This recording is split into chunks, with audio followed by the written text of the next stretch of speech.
everyone, this is Monica here from Diet Point. I'm the Chief Nutritionist at Diet Point. Now today we are going to discuss how alcohol can be used in your weight loss journey, or you could say that there are many people who feel that they do not want to cut down on their alcohol, or can they drink when they are on weight loss. So let us clear all those doubts today. How much you can use alcohol, how you can use, and how it will affect your weight loss journey. So let's get started. So like sugar, even alcohol has empty calories. When I say empty calories, that means that it will give you only calories and no nutrients. So sugar does the same. Okay, so when we eat sugar, we only get calories and energy but no nutrients. Same is the case with alcohol. When you drink, you get only calories and definitely no nutrients. When we are on a weight loss journey, we want our fats to be used first. Now for example, I'm eating less, a calorie deficit diet, or I'm following intermittent fasting. I want my fats to be used, right? Even if it is not about weight loss, we want our fat percentage to be a little less. With alcohol, the fat percentage will not go down because alcohol, our body will use the alcohol energy first. Okay, so it will not touch the fats. Okay, so alcohol helps in adding the belly fat. Okay, so if you're trying to lose fats, the alcohol will actually go opposite your weight loss journey and will help you add fats. Okay, and that is why we get this alcohol belly, or we also call this as beer belly. Okay, secondly, male hormones like testosterone actually help in fat loss, and that is why males have more muscles, right, compared to females. Alcohol will lower your testosterone, so further it delays your weight loss or fat loss journey. Thirdly, when we drink, okay, we tend to snack very badly with alcohol. We don't take healthy snacks. We generally tend to take high calorie snacks with alcohol, so that also adds to the calorie. Now alcohol, for many people, it adds a feeling of relaxation, and they are able to sleep.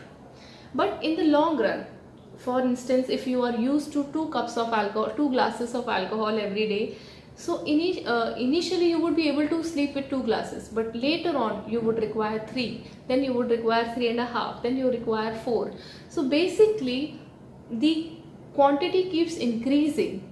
Also, at a certain point in time, you won't be able to sleep, you won't be able to have a sound sleep throughout the night, how much ever you drink. So it may initially help you lie down and shut your eyes, but the whole night it will not let you sleep, or it will not help you having a sound sleep. So what are the ways that you can actually cut down alcohol? So when you start to drink, make sure you do not drink continuously. What you need to do is you take a glass of alcohol and alternate it with 2 glasses of water. So if you're taking 1 beer, maybe next 2 drinks should be plain water. So that way you give your body a little chance to think upon, and whether you need the next drink or not. So do not drink continuously, drink alternating it with water. Secondly, never go to any alcohol party empty stomach. Eat your food at home and then go. So when you are not very hungry, you tend to eat a little less and you tend to snack little wisely. Every glass of alcohol you take, just remember it adds onto the calories and also adds onto the fat.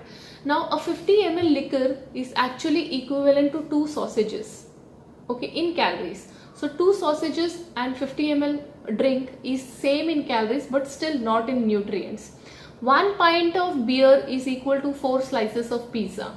Okay, so you have to manage your meals. If you have to go for a party, try and compensate the next day, or you compensate beforehand for 1 full week.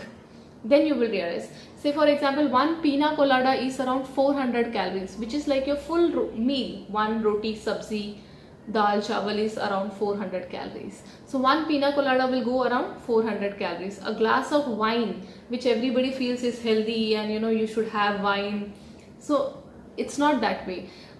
If you want to have those benefits of wine, you have those benefits in vegetables and fruits and other healthy things as well. Wine is not a very healthy, heart friendly alcohol. No, it's just a myth, to push alcohol into the market more. So I hope this makes some sense. Please do subscribe to my channel. I need to reach the 1000 mark. I need to do a lot of live sessions. Do help me reach the 1000 mark. Thank you so much for watching.